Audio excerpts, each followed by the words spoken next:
ചെമ്പനീർ പൂവിന്റെ latest episode review ആണ് പറയുന്നത്. അങ്ങനെ ശ്രുതി വീട്ടിലേക്ക് വന്നുകൊണ്ട് തന്നെ പറയുന്നുണ്ട്, അമ്മേ എനിക്ക് നല്ലൊരു ജോലി ശരിയായിട്ടുണ്ട്, ഞാൻ ഇനി കാനഡയിലേക്ക് പോവാണെന്ന് പറയും. എന്നാൽ ഇത് കേൾക്കുന്ന സമയത്തിന് ചന്ദ്രമതിക്ക് ഒരു ഞെട്ടലായിട്ട് ചന്ദ്രമതി ചോദിക്കുന്നുണ്ട്, എങ്ങനെയാണ് നിനക്ക് ഇങ്ങനെ പറയാൻ തോന്നുന്നത്? ഈ അമ്മയെ വിട്ടിട്ട് നിനക്ക് അങ്ങനെ ദൂരം പോകാൻ കഴിയുമോ എന്ന് ചോദിക്കും. അന്നേരം ശ്രുതി പറഞ്ഞിട്ട്, അമ്മേ ഞാൻ പഠിച്ചിരിക്കുന്ന പഠിപ്പിന് എനിക്ക് ഈ നാട്ടിൽ നല്ലൊരു ജോലിയൊന്നും കിട്ടില്ല അമ്മേ, അതുകൊണ്ട് എനിക്ക് ഏതായാലും കാനഡയിലേക്ക് തന്നെ പോയേ പറ്റൂന്ന് പറയായിരിക്കട്ടെ ശ്രുതി. എന്നാൽ ഇതും കേട്ടുകൊണ്ട് തന്നെ രേവതി ചോദിക്കുന്നുണ്ട്, അതിന് പഠിച്ച പഠിപ്പിനെന്തിനാ അങ്ങോട്ടേക്ക് കാനഡയിലേക്കൊക്കെ പോകുന്നത്? ഇവിടെ മറ്റെന്തെങ്കിലുമൊക്കെ ജോലി ചെയ്ത് പടിപടിയായി അങ്ങ് മുന്നേറ്റ് കയറി വന്നാൽ പോരെ എന്ന് ചോദിക്കും. അന്നേരം ശ്രുതി ചോദിക്കുന്നുണ്ട്, ഈ ചെറിയ ജോലി എന്ന് പറഞ്ഞാൽ എന്താ, പൂ കിട്ടുന്ന ജോലിയാണോ? എന്റെ ക്വാളിഫിക്കേഷൻ എന്താണെന്ന് നിനക്കറിയാമോ? ഇനിയിപ്പോ അത് പറഞ്ഞാൽ തന്നെ നിനക്ക് മനസ്സിലാവോ എന്നൊക്കെ ചോദിച്ചുകൊണ്ട് തന്നെ ശ്രുതി രേവതി എങ്ങനെ കളിയാക്കിച്ചിരിക്കും. അന്നേരം സച്ചി ചോദിക്കുന്നത്, അത്രമാത്രം അറിവ് നിനക്കുണ്ടെങ്കിൽ പിന്നെ നീ എന്തിനാടാ ഇവിടെ ജോലിയും കൂലിയൊന്നും ഇല്ലാതെ ഇവിടെ എങ്ങനെ വെറുതെ ഇരിക്കുന്നത്? പൂ കിട്ടുന്ന ജോലി ഏതായാലും അധ്വാനിച്ച് സമ്പാദിക്കുന്ന ജോലി തന്നെയാണ്, പിന്നെ നിനക്കെങ്ങനെ അധ്വാനിച്ച് സമ്പാദിക്കാനറിയാം? അന്നേരം ശ്രുതി പറഞ്ഞിരുതേ, നോക്ക്, ഞാൻ അങ്ങനെ ആരുടെയും അഡ്വൈസ് ഒന്നും കേൾക്കില്ലച്ചാ. എനിക്ക് എത്രയും പെട്ടെന്ന് കാനഡയിലേക്ക് ജോലിക്ക് പോയേ പറ്റൂ. അതിലൂടെ എനിക്ക് ഏതായാലും ഒരുപാടധികം സമ്പാദിക്കാൻ പറ്റും, അതിലൂടെ എനിക്ക് എന്റെ ഡ്രീമൊക്കെ അച്ചീവ് ചെയ്യാൻ പറ്റുമല്ലോ എന്നൊക്കെ പറയട്ടെ ശ്രുതി. അന്നേരം സച്ചി പറഞ്ഞിട്ട്, അച്ഛാ ഇവൻ ഇത്രമാത്രം ആത്മവിശ്വാസത്തോടു കൂടെ സംസാരിക്കണമെങ്കിൽ ഇതിനിടയിൽ എന്തോ കാര്യമുണ്ടെന്ന് പറയായിരിക്കട്ടെ സച്ചി. ആ സമയത്തിന് ചന്ദ്രക്കാങ്ക് ദേഷ്യം വരെ ചന്ദ്ര ചോദിക്കുന്നത്, എടാ അവൻ സംസാരിക്കുന്നതിനിടയിൽ കയറിയിട്ട് നീ എന്തിനെങ്ങനെ സംസാരിക്കുന്നത്? അന്ന് ശ്രീകാന്തിനെയും വർഷയെയും ഇവൻ ഇവിടെ നിന്നും ഇറക്കി വിട്ടു. ഇവർ രണ്ടെണ്ണം ഇവിടെ ഉള്ളത് കൊണ്ടാണ് ഇവിടെ ഈ വീട്ടിൽ ഇങ്ങനെയൊക്കെ സംഭവിക്കുന്നത്. എന്നാൽ ഇത് കേൾക്കുന്ന സമയത്തിന് രേവതി ചോദിക്കുന്നത്, അമ്മ എന്തിനാ എല്ലാത്തിനും എന്നെയും കൂടി ചേർത്തിട്ട് ഇങ്ങനെ കുറ്റം പറയുന്നത്?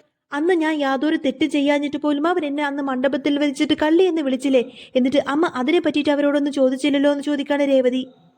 എന്നാൽ സച്ചിയേട്ടൻ അങ്ങ് വിട്ടുകൊടുക്കാനൊക്കെ അമ്മക്ക് മനസ്സ് വന്നല്ലോ. സച്ചിയേട്ടൻ ഏതായാലും ഇപ്പൊ തൽക്കാലം വർഷയുടെ അച്ഛന് 2 അടിയല്ലേ കൊടുത്തോളൂ എന്ന് വിചാരിച്ച് അമ്മ ഏതായാലും സമാധാനപ്പെട്ടിരിക്കും. എന്റെ സച്ചിയേട്ടൻ പണ്ടത്തെ സച്ചിയേട്ടനാണെങ്കിൽ അയാളുടെ കയ്യും കാലും ഒടിച്ചുകൊണ്ടതിനെ ഒരു മൂലക്കങ്ങ് ഇരുത്തിയെ. രേവതിയുടെ വാക്ക് കേൾക്കുന്ന സമയത്തിന് ചന്ദ്രമതി പറയുന്നത്, കേട്ടില്ലേ നിങ്ങൾ ഇവള് പറയുന്നത്? ഇവള് തന്നെയാണ് അവനെങ്ങനെ പിരികേറ്റി വിടുന്നത്. ഇവള് പറയുന്നത് കേട്ട ഇവളുടെ സാറ് വലിയ ഹീറോ ആണെന്ന് തോന്നിപ്പോവും, എന്നിട്ട് എല്ലാവരെയും മുന്നിൽ വെച്ച് എല്ലാവരെയും എടുത്തിട്ട് അടിക്കുമെന്നൊക്കെ അന്നേരം സച്ചി പറഞ്ഞിട്ട്, ഞാൻ ഹീറോയുമല്ല വില്ലനുമല്ല, ഞാൻ എന്റെ ജോലി മാത്രം ചെയ്തിട്ട് മുന്നോട്ട് പോകുന്ന ആളാണ്. എന്റെ കണ്ണിൽ തെറ്റിയെന്ന് തോന്നിപ്പോയാൽ ഞാൻ എന്തെങ്കിലും അതിനെതിരെ പ്രതികരിക്കും. അന്നേരം ശ്രുതി ചോദിക്കുന്നതിന്, എടാ ഞാൻ എന്റെ പ്രശ്നത്തെ പറ്റി സംസാരിക്കുന്ന സമയത്തിന് നീ എന്തിന്റെ അടുക്കെന്തേ നിന്റെ കാര്യം ഇങ്ങനെ സംസാരിക്കുന്നത് എന്ന് ചോദിക്കാണ് ശ്രുതി. അന്നേരം സച്ചി പറഞ്ഞിട്ട്, അതൊക്കെ നീ നിന്റെ അമ്മയുടെ അടുത്ത് സംസാരിക്കടാ, അവരാണല്ലോ ആണിൽ പിടിച്ചിരിക്കുന്നത് പോലെ ഇതിൽ തന്നെ ഇങ്ങനെ പിടിച്ചോണ്ട് നിൽക്കുന്നത്. അന്നേരം രവീന്ദ്രൻ പറഞ്ഞിട്ട്, എടാ നിങ്ങൾ രണ്ടുപേരും ആദ്യം ഒന്ന് തർക്കിക്കാതിരിക്ക്. എടാ സുധി, നീ എന്ത് ഐഡിയ കൊണ്ടാണ് ഇപ്പൊ ഇങ്ങോട്ടേക്ക് വന്നിരിക്കുന്നത് എന്ന് ചോദിക്കാണ് രവീന്ദ്രൻ. അന്നേരം സുധി പറഞ്ഞിട്ട്, അച്ഛാ ഞാൻ കാനഡയിലേക്ക് ജോലിക്ക് പോയാൽ പിന്നെ എനിക്ക് ലക്ഷങ്ങളാണ് സാലറി ആയിട്ട് കിട്ടുന്നത്. അതിനിപ്പോ തൽക്കാലം ഒരു ഏജൻസിയിൽ 14 ലക്ഷം രൂപ കൊടുത്തേ പറ്റൂ, അതൊന്ന് കിട്ടാൻ വേണ്ടിയിട്ടാണ് ഞാൻ ഇപ്പൊ ഇങ്ങോട്ടേക്ക് വന്നിരിക്കുന്നത് എന്ന് പറയട്ടെ സുധി. അങ്ങനെ എനിക്ക് 14 ലക്ഷം രൂപയുടെ ഏർപ്പാട് അമ്മ ചെയ്തു തരണമെന്നിങ്ങനെ ശ്രുതി പറയുന്ന സമയത്തിന് ചന്ദ്ര ചോദിക്കുന്നത്, അതിനിപ്പോ ഞാൻ എന്ന് ചെയ്യാനാന്ന് ചോദിക്കും. അന്നേരം സച്ചി പറഞ്ഞിട്ട്, അച്ഛാ ഇവൻ ചോദിക്കുന്നത് കേട്ട അമ്മ എന്തോ സ്വന്തമായിട്ട് ബാങ്ക് വെച്ചിരിക്കുന്നത് പോലെ തോന്നുന്നൊക്കെ പറഞ്ഞ് സച്ചി ഇങ്ങനെ കളിയാക്കിച്ചിരിക്കുകയാണ്. അന്നേരം രവീന്ദ്രൻ ചോദിക്കുന്നത്, എടാ സുധി, നിന്റെ അമ്മയുടെ ഇടുന്ന അത്രമാത്രം ക്യാഷ് 14 ലക്ഷമൊന്നും അവളുടെ ബാങ്ക് അക്കൗണ്ടിൽ ഉണ്ടാവില്ല എന്ന് പറയട്ടെ രവീന്ദ്രൻ. ആ സമയത്തിന് ശ്രുതി പറയുന്നത്, അമ്മ മനസ്സ് വെച്ച 14 ലക്ഷം രൂപയ്ക്ക് അമ്മക്ക് നിസ്സാരമായിട്ട് തരാൻ പറ്റും. അമ്മയുടെ വീട് ഇരിക്കുമല്ലേ, അത് വെച്ചിട്ട് തരാലോ എന്നൊക്കെ ചോദിക്കാട്ടെ സുധി. അന്നേരം സച്ചി പറഞ്ഞിട്ട്, അതെടുത്ത് അച്ഛന്റെ പണം മോഷ്ടിച്ച് ഇവിടെ നിന്നും ഓടിപ്പോയവനാൻ ഇവൻ, എന്നിട്ട് യാതൊരു നാണവും മുളിപ്പുമില്ലാതെ വീണ്ടും അതും ചോദിച്ച് ഇങ്ങോട്ടേക്ക് വന്നേക്കുന്നു എന്നൊക്കെ പറയും. അന്നേരം സുധി ചോദിക്കുന്നത്, ഞാനിപ്പോ ചോദിച്ചതിൽ എന്താണ് തെറ്റുള്ളത്? ഈ വീട് ഇരിക്കുമ്പോൾ ഞാൻ എന്തിനാ പിന്നെ പണം മലഞ്ഞിട്ട് അങ്ങോട്ടും ഇങ്ങോട്ടേക്ക് നടക്കുന്നത് എന്നൊക്കെ ഇങ്ങനെ ചോദിക്കാട്ടെ സുധി. ഇത് എനിക്കും കൂടെ അവകാശപ്പെട്ടതില്ലേ എന്നിങ്ങനെ സുധി ചോദിക്കുന്ന സമയത്തിന് പിന്നെ രവീന്ദ്രൻ ഒന്നും പറയുന്നില്ല. രവീന്ദ്രൻ പറഞ്ഞിട്ട്, എടാ ഈ വീടിന്റെ ആധാരം വെച്ചിട്ടാണ് സച്ചി കാർ എടുത്തിരിക്കുന്നത് എന്ന് പറയുന്ന സമയത്തിന് ശ്രുതി പറഞ്ഞിട്ട്, അച്ഛാ ഈ വീടിന്റെ വാല്യൂ അതിലേറെ കൂടുതലാണ്, വാങ്ങിയിരിക്കുന്ന കടം തീരെ ചെറുതാണ്, 14 ലക്ഷം രൂപയ്ക്ക് ഈ സൈറ്റ് കിട്ടും അച്ഛാ എന്നൊക്കെ പറഞ്ഞു കൊടുക്കാട്ടെ ശ്രുതി. നേരെ ചന്ദ്രമതിയുടെ അടുത്തേക്ക് ചെന്ന് കാറ് പിടിച്ചുകൊണ്ടതിന് ചോദിക്കുന്നത്, അമ്മ എന്ന് മനസ്സ് വെച്ചാൽ എനിക്ക് 14 ലക്ഷം രൂപ ഈസി ആയിട്ട് കിട്ടും, എന്നിട്ട് ഞാൻ കാനഡയിലേക്ക് ജോലിക്ക് പോയിട്ട് അത് ഉടനെ തന്നെ വീട്ടിൽ തരുമെന്നൊക്കെ പറഞ്ഞു കൊടുക്കായിരിക്കട്ടോ. ആ സമയത്തിന് സച്ചി പറഞ്ഞിട്ട്, ഇവൻ അങ്ങ് കാനഡയിലേക്ക് പോയാൽ പിന്നെ ഒരിക്കലും ഇങ്ങോട്ടേക്ക് തിരിച്ചു വരത്തൊന്നുമില്ല, എന്നിട്ട് ആ പണം കൂടെ എന്റെ തലയിലാവും. അങ്ങനെയല്ലടാ, ഓൾറെഡി നിന്റെ പേരിൽ ഇപ്പോൾ 50 ലക്ഷം രൂപ കടമുണ്ട്. നീ അമ്മയുടെ തലയിൽ സത്യം വെച്ചുകൊണ്ടതിന് അത് എനിക്ക് തരാമെന്ന് പറഞ്ഞതല്ലേ, ഇതുവരെയായിട്ട് നീ 1 രൂപ പോലും തിരിച്ചു തന്നിട്ടില്ല. ഇനിയിപ്പോ അതിന്റെ മേലെ എക്സ്ട്രാ 14 ലക്ഷം രൂപ കൂടി വെച്ച് കഴിഞ്ഞാൽ പിന്നെ അത് ഒരുപാട് കൂടുതലാവില്ലേ? 2 കൂടി കൂട്ടിക്കഴിഞ്ഞാൽ എത്രയാവും രേവതി എന്ന് ചോദിക്കാട്ടെ സച്ചി. അന്നേരം 64 ലക്ഷം രൂപയായി സച്ചിയേട്ടാന്നിങ്ങനെ രേവതി പറയുന്ന സമയത്തിന് സച്ചി പറഞ്ഞിട്ട്, ഓ അതൊപ്പം പിന്നെ 1/2 കോടി രൂപയുടെ മേലെയായി. എത്ര ഈസി ആയിട്ടാണ് ഇവൻ ഈ പണത്തിന്റെ കാര്യം സംസാരിക്കുന്നത്. അന്നേരം ശ്രുതി പറഞ്ഞിട്ട് എടാ ഇതിനു മുൻപേ ഞാൻ വാങ്ങിച്ച പണം അതുപോലെ തന്നെ ഇനി വാങ്ങാൻ പോകുന്ന പണം എല്ലാം കൂടി ഒത്തൊരുമിച്ച് ഞാനങ്ങ് കൊടുത്തോളാം. കാനഡയിൽ ചെന്നാൽ എനിക്ക് ലക്ഷങ്ങളായിരിക്കും സമ്പാദ്യം, അതുകൊണ്ട് തന്നെ ഇതൊക്കെ എനിക്ക് ഈസി ആയിട്ട് കൊടുക്കാൻ പറ്റുമെന്നിങ്ങനെ ശ്രുതി പറയുന്ന സമയത്തിന് രവീന്ദ്രൻ ചോദിക്കുന്നത് എടാ ഇതൊക്കെ നടക്കുന്ന കാര്യമാണോടാ? ഒരു കമ്പനിയിൽ പോലും ഒരു മാസം തികച്ച് നീ ജോലിക്ക് നിന്നിട്ടില്ല, എന്നിട്ടിപ്പോ എന്ത് വിശ്വസിച്ചാണ് നിനക്ക് പണം തരുന്നത് എന്നിങ്ങനെ ചോദിക്കുന്ന സമയത്തിന്റെ ശ്രുതി പറയുന്നത് അച്ഛാ അതൊന്നും എനിക്ക് ആപ്റ്റായിട്ടുള്ള ജോലിയായൊന്നും ആയിരുന്നില്ല. കാനഡയിലെ ആ ഒരു ജോലി ഞാൻ ഉറപ്പായിട്ടും അച്ചീവ് ചെയ്യും. എന്താ അച്ഛാ നിങ്ങൾക്ക് എന്നെ വിശ്വാസമില്ലേ? അമ്മ മാത്രമാണ് എന്നോട് വിശ്വാസം വെച്ചിട്ടുള്ളത്. മറ്റുള്ളവരൊക്കെ എപ്പോഴും എന്നെ ഇൻസൾട്ട് ചെയ്യുന്ന സമയത്തും അമ്മ മാത്രമാണ് ഞാൻ വലിയ ആളായിട്ട് വരും എന്നൊക്കെ പറഞ്ഞ് അമ്മ എന്റെ കൂടെ നിന്നിട്ടുള്ളത്. ഇപ്പൊ ഏതായാലും അമ്മ വിചാരിച്ച ഈ കാര്യം നടക്കും. എന്താ അമ്മ ഒന്നും പറയാത്തത്? അമ്മ ഒരിക്കലും എന്നെ കൈവിടരുത്. അമ്മ എന്റെ ഈ ഒരു ചെറിയ ആഗ്രഹം നടത്തി തരണം എന്നൊക്കെ പറഞ്ഞു കൊടുത്തിട്ട് ശ്രുതി ഏതായാലും ചന്ദ്രമതിയുടെ കയ്യിൽ കയറി അങ്ങ് പിടിക്കും. എന്നാൽ ഈ ഒരു സീനും കണ്ടുകൊണ്ടായിരിക്കും ശ്രുതി ജോലിയെല്ലാം കഴിഞ്ഞ് വീട്ടിലേക്ക് കയറി വരുന്നത്. ശ്രുതി ചോദിക്കുന്നുണ്ട് എന്താ എല്ലാവർക്കും പറ്റിയത്? നിങ്ങൾ എന്താ എന്തോ സീരിയസ് ആയിട്ട് കാര്യം സംസാരിച്ച് നിൽക്കുവാണല്ലോ എന്ന് ചോദിക്കുന്ന സമയത്തിന് സച്ചി പറയുന്നുണ്ട് എന്താ ഇതൊക്കെ കണ്ടിട്ട് സീരിയസ് ആയിട്ട് തോന്നിയോ? എന്നാ പിന്നെ ഇത് സീരിയസ് ഒന്നല്ല, ഇവിടെ ഒരു കോമഡിയാണ് ഇപ്പൊ നടന്നുകൊണ്ടിരിക്കുന്നത് എന്ന് പറയും. അന്നേരം രേവതി പറഞ്ഞു കൊടുക്കുന്നുണ്ട് ശ്രുതി നിന്റെ ഭർത്താവ് കാനഡയിലേക്ക് ജോലിക്ക് പോകാൻ വേണ്ടിയിട്ട് വീടിന്റെ ആധാരം പണയം വെച്ച് 14 ലക്ഷം രൂപ അമ്മയോട് ചോദിച്ചു കൊണ്ടിരിക്കുകയാണെന്ന് പറയും. അന്നേരം ശ്രുതി പറഞ്ഞിട്ട് അതൊക്കെ ഞാൻ നേരത്തെ തന്നെ ശ്രുതിയോട് പറഞ്ഞിട്ടുണ്ട്. അപ്പോൾ ശ്രുതിയാണ് എനിക്ക് ഈ ഒരു ഐഡിയ പറഞ്ഞു തന്നത് എന്ന് പറയട്ടെ ശ്രുതി. അന്നേരം ശ്രുതിക്ക് അങ്ങ് വല്ലാതാവും. ശ്രുതി പറഞ്ഞിട്ട് ഇല്ല ആന്റി, അങ്ങനെ പെട്ടെന്ന് എന്നോട് അങ്ങനെ പണം ചോദിച്ചപ്പോൾ അങ്ങനെ പെട്ടെന്ന് പണം എടുത്തു കൊടുക്കാനുള്ള ഒരു സിറ്റുവേഷനിലൊന്നുമല്ല ഞാൻ. എന്റെ കാര്യം നിങ്ങൾക്കും അറിയാവുന്നതല്ല, അതുകൊണ്ടാണ് ഞാൻ പെട്ടെന്ന് ഇങ്ങനെ ഒരു ഓപ്ഷൻ അവന് പറഞ്ഞു കൊടുത്തത് എന്നൊക്കെ പറയട്ടെ ശ്രുതി. അന്നേരം ശ്രുതി വന്നിട്ട് വീണ്ടും പറഞ്ഞിട്ട് അമ്മ എത്രയും പെട്ടെന്ന് ഈ വീടിന്റെ പ്രമാണം പണയം വെച്ച് കൊടുത്തിട്ട് എനിക്ക് 14 ലക്ഷം രൂപ തായെന്ന് പറഞ്ഞിട്ട് ചന്ദ്രമതിയുടെ കയ്യങ്ങ് പിടിക്കുന്ന സമയത്തിന് ചന്ദ്രമതി ദേഷ്യപ്പെട്ടിട്ട് ശ്രുതിയുടെ കയ്യങ്ങ് തട്ടി മാറ്റും. ചന്ദ്രമതി ഇങ്ങനെ ദേഷ്യപ്പെട്ടുകൊണ്ട് തന്നെ ചോദിക്കുന്നുണ്ട് അങ്ങനെ മൊത്തം നിന്റെ പേരിലേക്ക് അങ്ങ് തന്നിട്ട് പിന്നെ ഞങ്ങൾ എന്താണ് നടു റോട്ടിൽ പോയിട്ട് പിച്ച തന്നനോടാന്ന് ചോദിക്കും. അന്നേരം ശ്രുതി ചോദിക്കുന്നുണ്ട് അമ്മ എന്താണ് അമ്മ എന്നോട് ഇങ്ങനെയൊക്കെ പറയുന്നത് എന്ന് ചോദിക്കുന്ന സമയത്തിന് ചന്ദ്രമതി ചോദിക്കുന്നുണ്ട് പിന്നെ ഞാൻ എന്താടാ പറയേണ്ടത്? ഞാൻ ആഗ്രഹിച്ച ഒരു കാര്യങ്ങളും ഇവിടെ നടക്കുന്നില്ല. ഇങ്ങോട്ടേക്ക് വരാമെന്ന് പറഞ്ഞാൽ ഇങ്ങോട്ടേക്ക് വരാതെ നേരെ ജയിലിലായില്ലേ. എനിക്കിപ്പോ ഇവിടെ സ്വന്തം എന്ന് പറയാൻ എന്താടാ ബാക്കിയുള്ളത്? ഈ വീട് മാത്രമാണ് ഇപ്പൊ എന്റെ പേരിലുള്ളത്. നിന്റെ അച്ഛൻ എനിക്ക് വേണ്ടി തന്ന വീടാണിത്. അത് മുഴുവനായിട്ട് നിനക്ക് അങ്ങ് തന്നാ പിന്നെ ജീവിതകാലം മുഴുവൻ ഞങ്ങൾ എന്താ തെരുവിൽ പോയി കിടക്കണോടാന്നൊക്കെ ചോദിക്കാട്ടോ ചന്ദ്ര. അന്നേരം ശ്രുതി ചോദിക്കുന്നുണ്ട് അമ്മ എന്തിനാ അമ്മ എന്നോട് ഇങ്ങനെയൊക്കെ പറയുന്നത്? സാധാരണ എപ്പോഴും എന്നെ അമ്മ മാത്രമല്ലേ സപ്പോർട്ട് ചെയ്യാറുള്ളൂ. അന്നേരം ചന്ദ്രമതി പറഞ്ഞിട്ട് എടാ ഇപ്പൊ എനിക്ക് ഏകദേശം കാര്യങ്ങളൊക്കെ മനസ്സിലായിട്ടുണ്ട്, അതുകൊണ്ട് എനിക്കിപ്പോ ഇങ്ങനെയൊക്കെ തന്നെ പറയാൻ പറ്റൂ.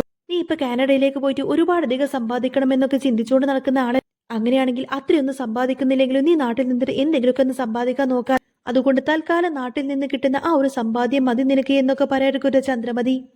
എന്നാൽ ഇതും കേട്ടുകൊണ്ട് തന്നെ സച്ചി ഇങ്ങനെ രേവതിയോട് പറഞ്ഞിട്ട് രേവതി എന്നെ ഒന്ന് നുള്ളി നോക്കിക്കേ, എന്റെ അമ്മ തന്നെയാണോ ഇങ്ങനെയൊക്കെ പറയുന്നത്? അന്നേരം രേവതി പയ്യെ സച്ചി ഇങ്ങനെ നുള്ളി നോക്കുന്ന സമയത്തിന് സച്ചി പറഞ്ഞിട്ട് മതി, ഞാൻ വിശ്വസിച്ചു അച്ഛ, ഇപ്പോഴാണ് എന്റെ അമ്മ ശരിക്കും ഒരു അമ്മയായത്. ഇപ്പോഴെങ്കിലും അമ്മ ന്യായത്തിന് വേണ്ടിയിട്ട് സംസാരിച്ചില്ലേ? ഞാൻ വിചാരിച്ചത് അവൻ വന്നിട്ട് പ്രമാണം ചോദിക്കുമ്പോഴേക്കും അമ്മ ആ പ്രമാണം അങ്ങ് എടുത്തു കൊടുക്കുമെന്നാണ്. ഏതായാലും അമ്മ പൊളിച്ചടക്കി. ഇവരിപ്പോ പ്രമാണം എടുത്തു കൊടുക്കേണ്ട കാര്യമൊന്നും ഇല്ലാന്നാ അമ്മ പറഞ്ഞത്. എന്നിട്ട് സച്ചി ഇങ്ങനെ ശ്രുതിയോട് പറഞ്ഞിട്ട് എടാ ആദ്യം പോയിട്ട് നീ എന്തെങ്കിലുമൊക്കെ ഒന്ന് സമ്പാദിക്കാൻ നോക്ക്, എന്നിട്ട് ആ പൈസ കൊണ്ട് ആദ്യം എന്റെ കടം വീട്ടാൻ നോക്ക്. അത് കഴിഞ്ഞതിന് ശേഷം ബാക്കി വരുന്ന മിച്ചം പൈസ കൊണ്ട് നിനക്ക് എങ്ങോട്ടേക്ക് പോകണം അങ്ങോട്ടേക്കൊക്കെ നീ പോവാൻ നോക്കിക്കോ എന്നൊക്കെ പറയും. ശ്രുതിക്ക് ഭയങ്കര സങ്കടമായിക്കൊണ്ടതിന് ശ്രുതി പറഞ്ഞിട്ട് എന്നാലും അമ്മ എന്നോട് ഇങ്ങനെ പറയുമെന്ന് ഞാൻ ഒരിക്കലും വിചാരിച്ചില്ല എന്ന് പറയുന്ന സമയത്തിന് ചന്ദ്രമതി പറയുന്നുണ്ട് എടാ നിനക്ക് വേണ്ടിയിട്ട് ഞാൻ എന്തെല്ലാം കാര്യങ്ങൾ ചെയ്തു തന്നിരിക്കുന്നു, പക്ഷേ ഈ ഒരു വീടിന്റെ കാര്യത്തിൽ ഇത് തന്നെയാണ് എന്റെ ഉറച്ച തീരുമാനം എന്ന് പറയും. അങ്ങനെ എന്റെ അച്ഛൻ മരിച്ചു പോകുന്നതിന് മുൻപേ തന്നെ എനിക്കായി വാങ്ങിച്ചു തന്ന വീടാണിത്. ഞാൻ അങ്ങനെ നിനക്ക് മാത്രമായിട്ട് ഈ വീടിന്റെ പ്രമാണം വെച്ചിട്ട് പൈസ തന്നു കഴിഞ്ഞാൽ പിന്നെ ഒരിക്കലും എന്റെ അച്ഛന്റെ ആത്മാവത് എന്നാൽ ഇത് കേൾക്കുന്ന സമയത്തിന് സച്ചി ചോദിക്കുന്നുണ്ട് ആഹാ അപ്പൂപ്പ ഇവിടെയാണ് അപ്പൂപ്പനുള്ളത് എന്നൊക്കെ ചോദിച്ചു കൊണ്ടതിന് അപ്പൂപ്പനെയും തേടി നടക്കുന്നുണ്ട്. അന്നേരം രവീന്ദ്രൻ പറഞ്ഞിട്ട് എടാ തമാശ കളിക്കാതെ ഇവിടെ വന്നിരിക്കുന്ന് പറയുന്ന സമയത്തിന് രവീന്ദ്രന്റെ തൊട്ടടുത്ത് വന്നിരിക്കട്ടെ സച്ചി. ആ സമയത്തിന് ശ്രുതി വീണ്ടും ചന്ദ്രമതിയോട് ചോദിക്കുന്നുണ്ട് അമ്മ എനിക്ക് വേണ്ടിയിട്ട് അമ്മയുടെ ഈ ഒരു തീരുമാനം ഒന്ന് മാറ്റാവോ? അന്നേരം ശ്രുതി വന്ന് ചോദിക്കുന്നുണ്ട് ആന്റി അവൻ പറയുന്നത് കേട്ടില്ലേ, ആന്റിക്ക് എന്തെങ്കിലും ചെയ്തു കൊടുക്കാൻ പറ്റുമോ എന്നൊക്കെ ചോദിച്ചുകൊണ്ട് ശ്രുതി ഇങ്ങനെ ചന്ദ്രമതിയുടെ അടുത്തേക്ക് വരും.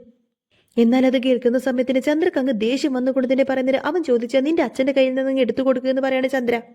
അന്നേരം ശ്രുതി പറഞ്ഞിട്ട് എന്താ ആന്റി എന്നോട് ഇങ്ങനെയൊക്കെ പറയുന്നത്, എന്റെ അച്ഛന്റെ കാര്യം ആന്റിക്ക് അറിയാവുന്നതല്ലേ എന്ന് ചോദിക്കുന്ന സമയത്തിന് ചന്ദ്ര പറയുന്നുണ്ട് അങ്ങനെയാണെങ്കിൽ നിന്റെ അച്ഛൻ ജയിലിൽ നിന്ന് തിരിച്ചു വന്നതിന് ശേഷം നിന്റെ അച്ഛന്റെ കയ്യിൽ നിന്ന് നീ അങ്ങ് വാങ്ങിച്ചു കൊടുക്ക്.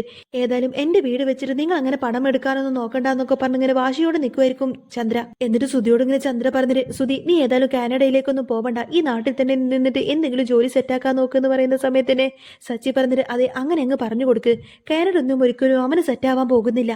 സച്ചിയുടെ വാക്ക് കേൾക്കുന്ന സമയത്തിന് ശ്രുതിക്ക് അങ്ങ് സങ്കടം വരും. ശ്രുതി പറഞ്ഞിട്ട് കേട്ടില്ല അമ്മേ, ഈ സച്ചി വീണ്ടും എന്നെ കളിയാക്കാണെന്ന് പറയും. അമ്മ എങ്ങനെയെങ്കിലുമൊക്കെ എനിക്ക് പണം തരണം, അല്ലെങ്കിൽ പിന്നെ ഇവരുടെയൊക്കെ മുന്നിൽ ഞാൻ കൊച്ചായി പോകുമെന്നിങ്ങനെ ശ്രുതി പറയുന്ന സമയത്തിന് പറ്റില്ല എന്ന് പറയരുക്കട്ടെ ചന്ദ്ര. എടാ ആദ്യം നീ ഈ നാട്ടിൽ തന്നെ എന്തെങ്കിലുമൊക്കെ ജോലി ചെയ്യാൻ നോക്ക്. ഏതായാലും വീടിന്റെ ആധാരം വെച്ചിട്ട് നിനക്ക് പണം തരാൻ പറ്റില്ല എന്നിങ്ങനെ ചന്ദ്രമതി ഉറപ്പിച്ചു പറയാട്ടോ. ഇത് കേൾക്കുന്ന സമയത്തിന് രവീന്ദ്രന് ഭയങ്കര സന്തോഷമായിരിക്കും.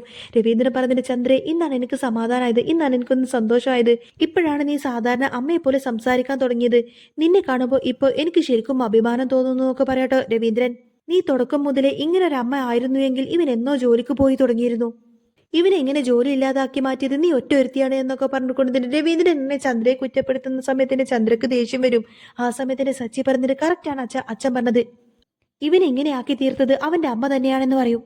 അന്നേരം ശ്രുതി വീണ്ടും ചന്ദ്രമതിയുടെ അടുത്തേക്ക് വന്നുകൊണ്ട് തന്നെ പറഞ്ഞിട്ട് അമ്മയെ കുറച്ച് കാശ് തന്നാൽ എന്റെ ജീവിതം അങ്ങ് രക്ഷപ്പെടുമെന്ന് പറയുന്ന സമയത്തിന് ചന്ദ്രക്ക് അങ്ങ് ദേഷ്യം വരോട് ചന്ദ്ര ചോദിക്കുന്നത്, എന്താണ് നിനക്ക് കാര്യം പറഞ്ഞാൽ മനസ്സിലാവില്ലേ? ഇനി ഈ പേരും പറഞ്ഞ് നീ എന്റെ പുറകെ വരണ്ട എന്നൊക്കെ പറഞ്ഞ് ദേഷ്യപ്പെട്ട് ചന്ദ്രമതി നേരെ അകത്തേക്ക് അങ്ങ് കയറി പോകുന്ന സമയത്തിന്റെ വല്ലാതാവുന്നുണ്ട് ശ്രുതിക്ക്. ആ സമയത്തിനെ സച്ചി ചോദിക്കുന്നുണ്ട്, എടാ നീ അല്ലേ എപ്പോഴും അമ്മയുടെ വാക്ക് മാത്രം കേട്ട് നടക്കുന്നവൻ, ഈ ഒരു കാര്യത്തിലും നീ അമ്മ പറയുന്നത് തന്നെ അനുസരിക്കാൻ നോക്ക്. അച്ഛാ എനിക്ക് ജോലിക്ക് പോകണമെന്നൊക്കെ പറഞ്ഞ് രേവതിയോട് യാത്ര പറഞ്ഞുകൊണ്ട് തന്നെ സച്ചി അവിടെ നിന്ന് അങ്ങ് പോവാണ്. അന്നേരം രവീന്ദ്രൻ ഇങ്ങനെ ശ്രുതിയോട് പറഞ്ഞിട്ട്, ശ്രുതി വലിയ കാശൊന്നും കൊടുത്തിട്ട് നീ ജോലിക്ക് പോകുന്നു വേണ്ട, നിനക്ക് നാട്ടിൽ നിന്ന് സമ്പാദിക്കാൻ പറ്റുന്ന ഏതെങ്കിലും ഒരു ചെറിയ ജോലിക്ക് നീ ആദ്യം കയറാൻ നോക്ക്. ഇപ്പൊ തൽക്കാലം നിന്റെ ഈ ഐഡിയ ഒന്നും ഒരിക്കലും വർക്കൗട്ട് ആകാൻ പോകുന്നില്ല എന്നൊക്കെ പറഞ്ഞു കൊടുത്തിട്ട് രവീന്ദ്രൻ അകത്തേക്ക് പോകുന്ന സമയത്തിന് ശ്രുതിയും ആകെ സങ്കടത്തിൽ ഇങ്ങനെ നിൽക്കുമായിരിക്കട്ടോ. അവര് പ്ലാൻ ചെയ്തതുപോലെ തന്നെ കാര്യങ്ങളൊന്നും നടന്നില്ലല്ലോ എന്നൊക്കെ ചിന്തിച്ച് ആകെ വിഷമത്തോടെ ഇങ്ങനെ നോക്കി നിൽക്കുന്ന ശ്രുതിയെ കാണിച്ചുകൊണ്ടാണ് എപ്പിസോഡ് പൂർണ്ണമാവുന്നത്.